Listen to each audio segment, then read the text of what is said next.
wanted to come on here because I had posted something the other day on my Facebook page because I had received a text message talking about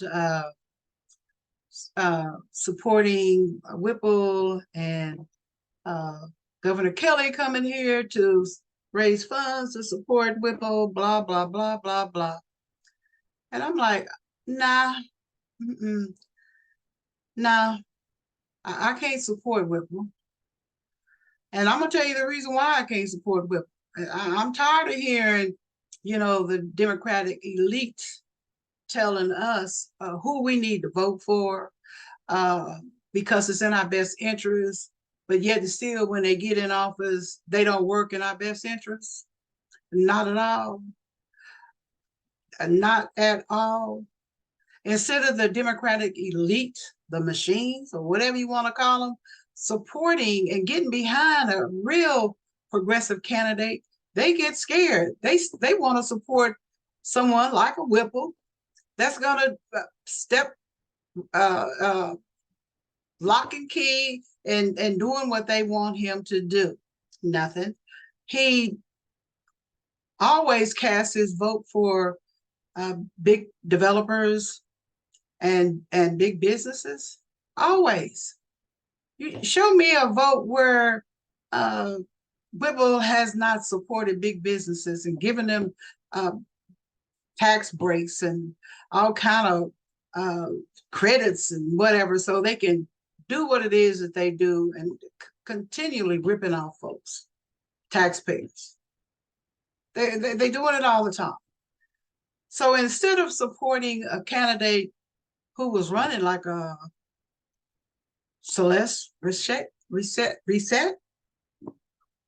no, that was just too much like right, because she is too progressive. She is too progressive, and she held the mayor and the city council members' feet to the fire when it came to monies that they were spending and supporting with big businesses. But instead of people coming out and supporting a candidate like Celeste, they stayed at home. Now, what kind of sense does it make for a city that has a 85 to 88% registered voters, but then only 12% of those voters came out in the primary? Why do you stay home doing the primaries? And then you want to complain that the people that's leading you in the city government, state government, county, that they're not doing what they're supposed to do. Well, I wonder why. You're going to still keep getting the same results if you keep keeping your behind it out. Also, Whipple supports, evidently, he has to say he supports the corruption down at the city. I mean, we all know what was going on. I ain't gonna say we all, but a lot of us knew what was going on down there based on the stories that we were reading and the media about the corruption, the racial text messages, city manager Robert Layton and the HR director, how they were going, doing their thing behind everybody's back, especially Chief Ramsey's back, when he was trying to make a better WPD department and letting some of those racist officers, abusers in the WPD give him a slap on the hand and letting them go. He was trying to make a difference, but he couldn't get the support that he needed to make a difference and make changes within a WPD. So what did he do? He left.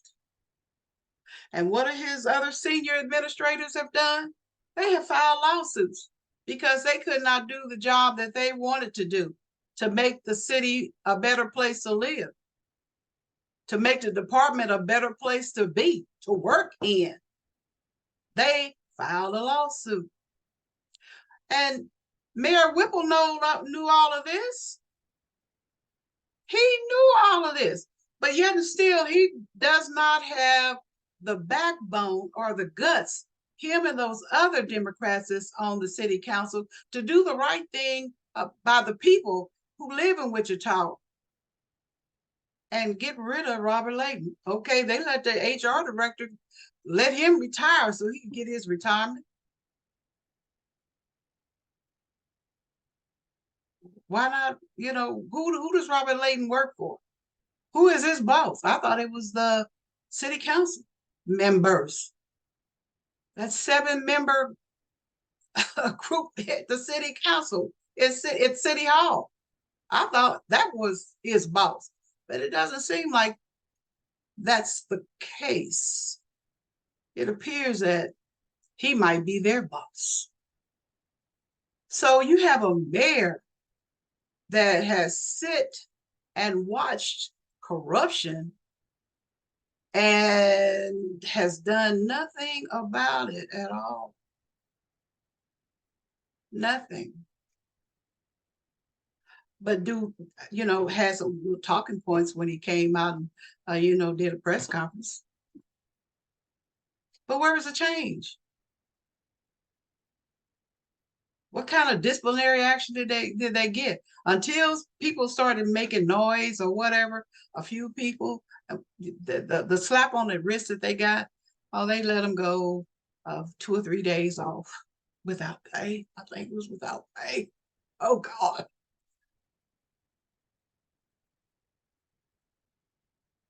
But this is the person that we're supposed to stand behind because he's a liberal. I'm sorry. I can't do it. I'm going to vote, but I'm going to do a write-in, and you have every right to do a write-in. Don't let nobody tell you any different. Don't let anybody tell you because, you got 2 candidates running, a Republican and a Democrat, that you got to vote for one of them. I'm not going to do it. I'm not going to do it. I'm not going to cast my vote for a man that I don't respect, that don't respect the majority of the people that's in this city. He don't respect them. It's only a cluster or a group of people that he will actually work with and for. And those are the people with money. And those are the people, even the ones that have homes here, they're not necessarily getting the kind of respect that they need because they're homeowners. It all depends on where you're buying your home at. Okay, the area.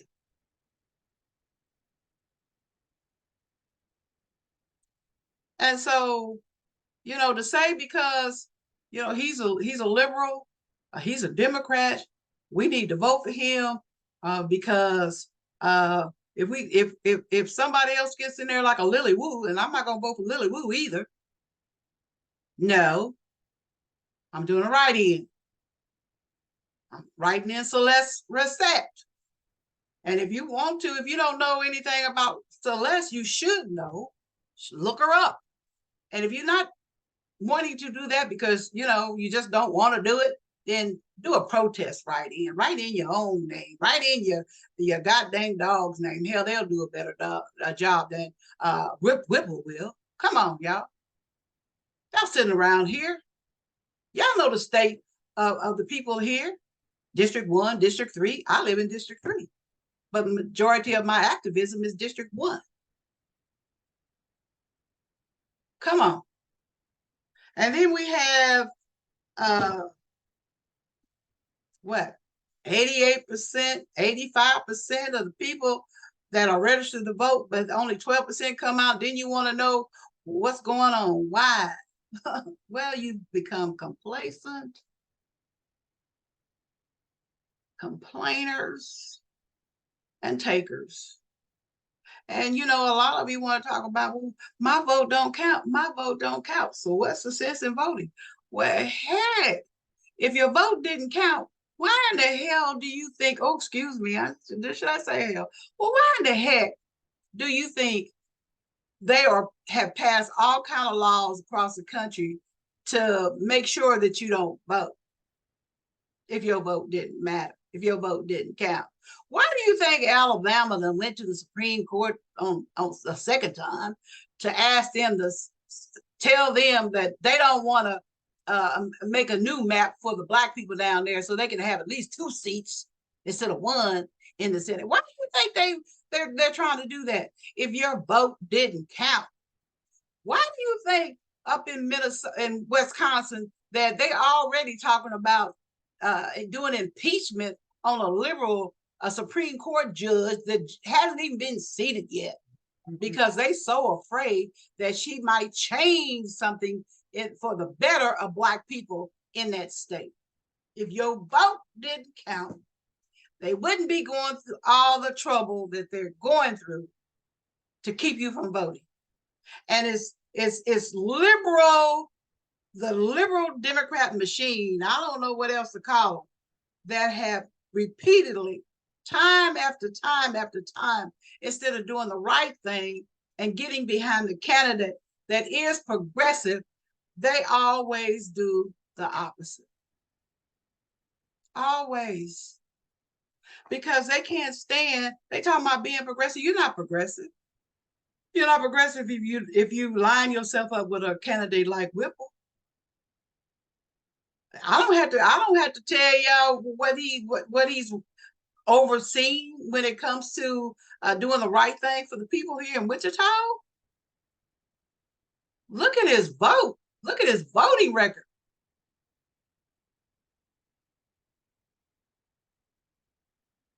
Then when the average person goes in front of the city council because of an issue that have concerned them, what do you tell them to do? Ajane Bennett and the people that she brought down there to the city council because of that truck stop that they're trying to put in the northeast area to have more toxic materials to breathe. Didn't recognize that, hey, bye. Shut you down. We don't want to hear what you got to say, but people like Ajane and other people are supposed to vote for somebody like this at a city council meeting, coming before y'all to talk about the issues that's going to impact them with a truck stop. That's going to have all kind of toxic materials and crap that they're going to have to breathe, that they've been breathing for over since the 20s in the northeast area. Water contamination, TCE, vapors, plumes in their backyard. Come on, y'all. But this is who we supposed to vote for because he's progressive. No, not progressive. He's a liberal. Because he dang sure ain't progressive. So no, I'm not gonna vote for Whipple. I'm gonna do a write-in. I have every right to do a write-in. And I don't want nobody telling me, oh, you're gonna take votes away. Take votes away. He done took a whole lot of stuff away. He done took away my respect for him, period. As a mayor and a leader in this city. Respect him. He's like a deer lost with his headlights on. You can't ask him a question because he don't know, how to answer, when to answer, or what kind of answer he should give to your question, because he's too scared that it might come back to Robert Layton or the FOP. FOP got more rights than we do. Okay. So no, I'm not voting for Whipple. Not voting for Willie Lou either. Willie Lou, I mean Lily Wu. No, Lily Wu is supported by the Koch brothers. Anybody that with any sense at all, if you're an average working person or a poor person, man or woman, black, blue, pink, purple, you ain't got no business casting a vote for her. Nope. She's supported by big business and developers. She's supported by police unions. And what do you think police unions feel about people of color, especially Black people, here in this city? But because she's young and she used to be a reporter, blah, blah, blah. I'm like James Warfield. We ain't got time to have no own a job training with somebody like her. And then you're supported by somebody like the Koch brothers and all those other right wing conservative groups that don't give a hoot about uh, poor working class people or people of color, period. Ain't happening. Not with my vote. And I can't even imagine anybody of color that would cast a vote for Lily Wu anyway. Why?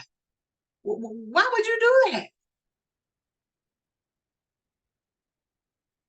Knowing who supports her, knowing what they're doing around the country, going across the country, doing to get influence and lobbying our lawmakers, not just across the country, but right here in Kansas, right there in Topeka.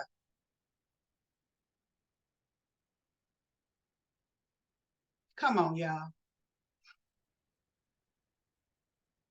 Ain't happening. Y'all better look up and do some research for yourself about who you're going to be voting for. And then, you got to blame yourself a little bit too when you don't come out and vote. When you don't use your power to come out and vote. You got to blame yourself too when you're not have the knowledge and the wherewithal to know how important your local and state and school board elections really are. Everybody always want to go and vote national. Hey, it's your local and state and county and school board elections that are more important than the national elections, y'all.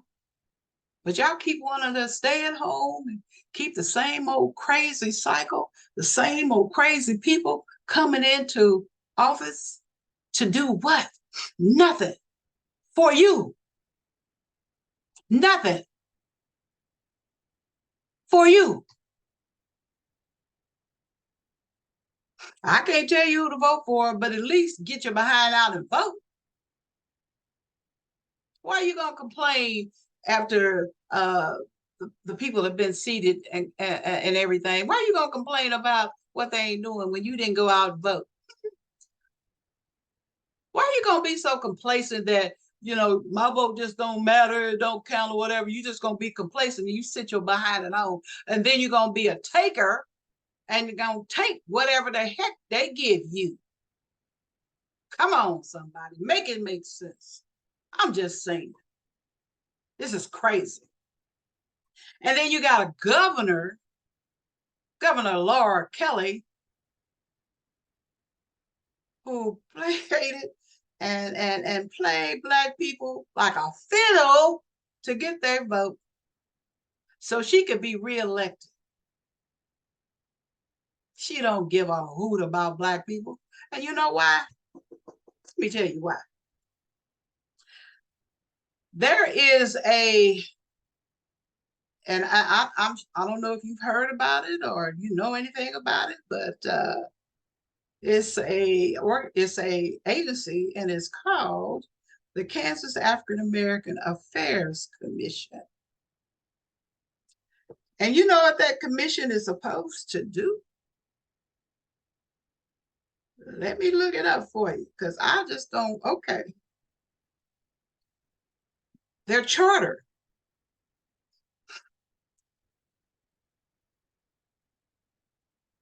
The Kansas African American Affairs Commission supposed to be to advise the mayor, the council, and the public on the views and needs of African American communities with low economic education or health indicators in the district, and to analyze the decline of African American residents as indicated by the 2010 United States Census.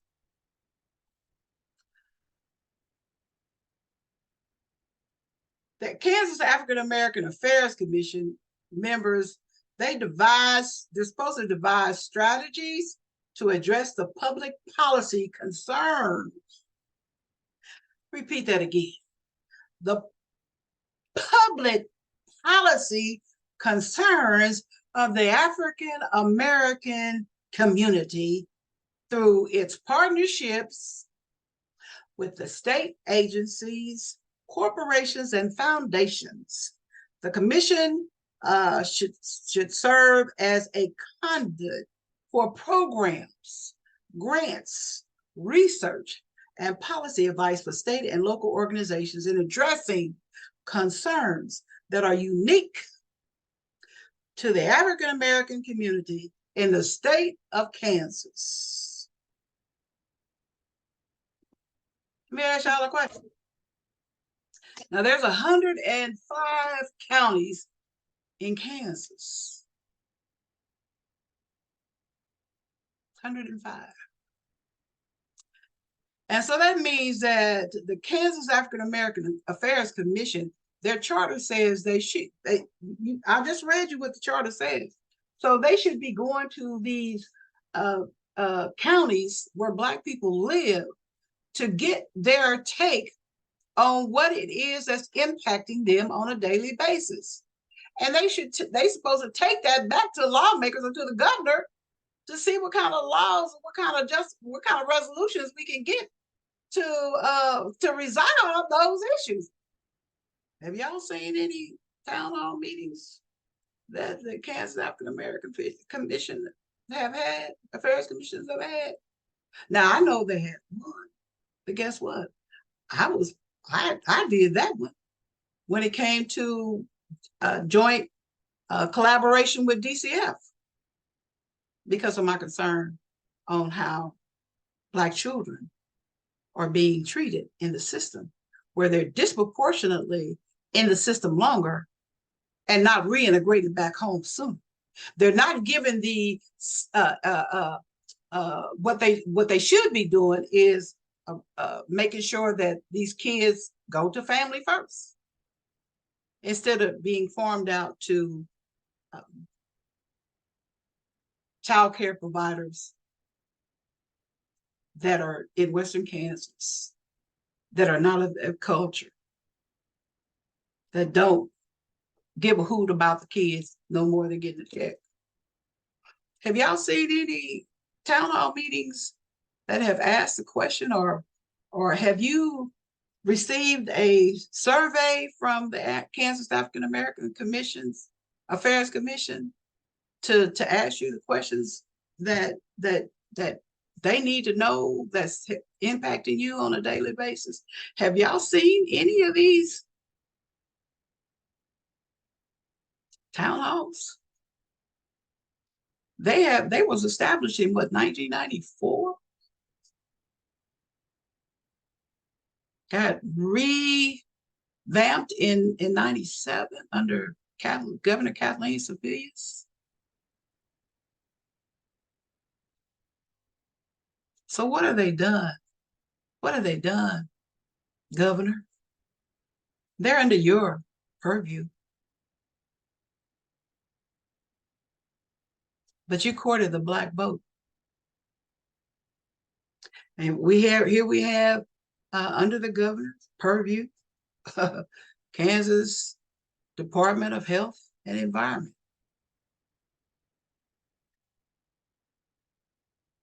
Dealing with an issue right now with KDHE and the water contamination and the TCE and the vapors that people have been breathing for years, and KDHE don't want to do anything about it.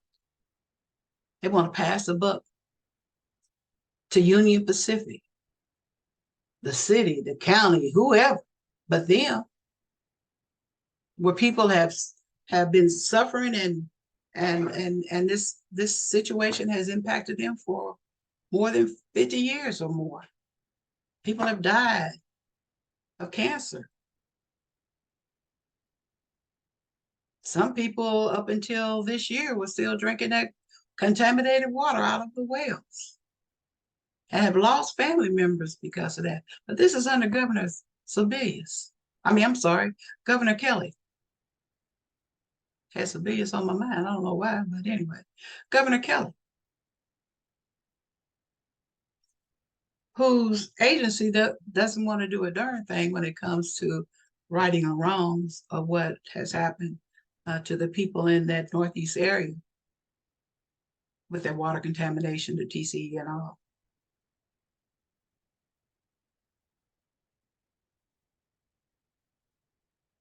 I think it's a tragedy. I think it's a disgrace. I think it's sad that, you know, Black people are always being courted. I'm going to talk about Black people. I mean, other people can talk about, what's going on with them, but I'm talking about Black people. I'm pro-Black. I'm unapologetically Black. I see what's been going on with Black people, Black children, uh, the just judicial system and how it's unfair to people of color, Black people.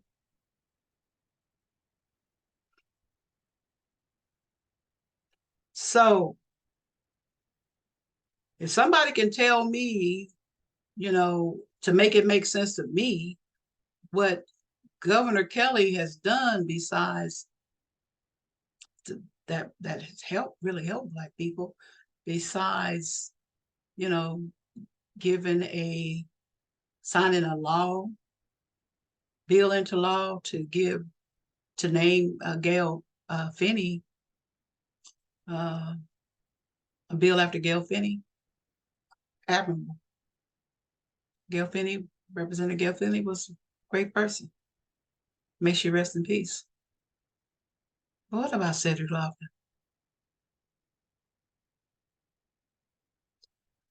What about him, Governor? Your chief of staff told me for months that you were going to be writing a letter to the Justice Department. You were going to be writing a letter to the Justice Department, asking them to come in here and do an investigation behind Cedric Lofton's murder. And after months of your chief of staff telling me that you was going to write this letter, he was going to send it off, and I was going to get a copy of it. You know who wrote the letter? It was your chief of staff, Will Lawrence. Come on. Does you does I don't know, I don't get it. Does the chief of staff have more power in their signature on a letter than the governor or the president or a senator? Somebody make it make sense to me. And I know people gonna say, "Oh, she's just mad. She's a angry Black woman." God dang it, I am an angry Black woman, and I'll take it. Sure in the hell I am, because I see my people that have been traumatized for years, and some of that trauma has affected their will to do the right thing for themselves, like voting, like being informed and educated about who they're voting for. Because for them, they see no hope, because the same people get voted in that's not doing anything. And it's time for us to stop this nonsense. I don't give a hoot that if you're a Republican or a Democrat, if you're not doing the right thing, you don't deserve our vote. You don't deserve it. And too many people have died for us to have the right to vote. Like I said, I'm going to make my vote count because I'm going to do a write-in. I don't give a damn. Yeah, we got a two-party system, Democrat and Republican. And I'm just looking at what's going on at the city level, the county level, and the state level. Oh, Biden and Harris is doing a great job up there at the federal level, but even without the help of those idiots on the right. I'm focusing on the local, the county, and the state level.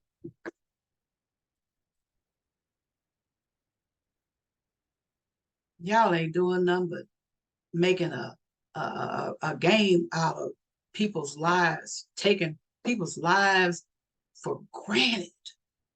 Poor people and working class people. The ones you know can't go to city council or won't go to city council or county commissioners meeting, school board meeting, or even travel up there to Topeka because they too busy trying to survive. But people, y'all better come educated about your rights and stop talking that nonsense about what's, what good is it going to do? But thank God for people like Representative John Lewis saying, go out there and make good trouble. Thank God for him. Thank God for Dr. Martin Luther King for finally realizing that he was taking his people into a burning house. Thank God. And I bet you the majority of the people, it's too many people right here in Wichita that don't know who these legends are. Wichita legends. You don't know who they are. You just went to Chester Lewis Reflection Park to honor him. I bet you don't know what he did for the Black people here in Wichita, Kansas. Y'all better get it together. And you can call me anything you want to call me, because I'm making this podcast and saying I'm not going to vote for whip. I'm not. I'm not going to put my vote for Lily Wu. I'm not. And Governor Kelly, she's going to be all right when she leaves the governorship. This was her last term, So she don't give a hoot about the promises she made, about what she was going to do for Black people or for people as a whole.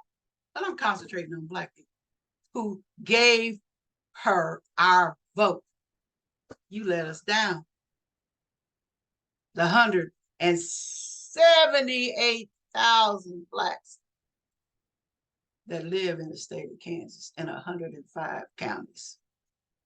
You let us down. You lied to us. So did Whipple. And I damn sure know that Lily Wu is. Y'all better learn. Y'all better learn. But anyway, that's what I had to say. And in the next couple of weeks, I got some amazing guests that's coming on. And I'm looking forward to them being a guest on my podcast. And I hope y'all are tuned in. And just remember, this old queen, this seasoned lady's still here. I ain't going nowhere yet. Holla.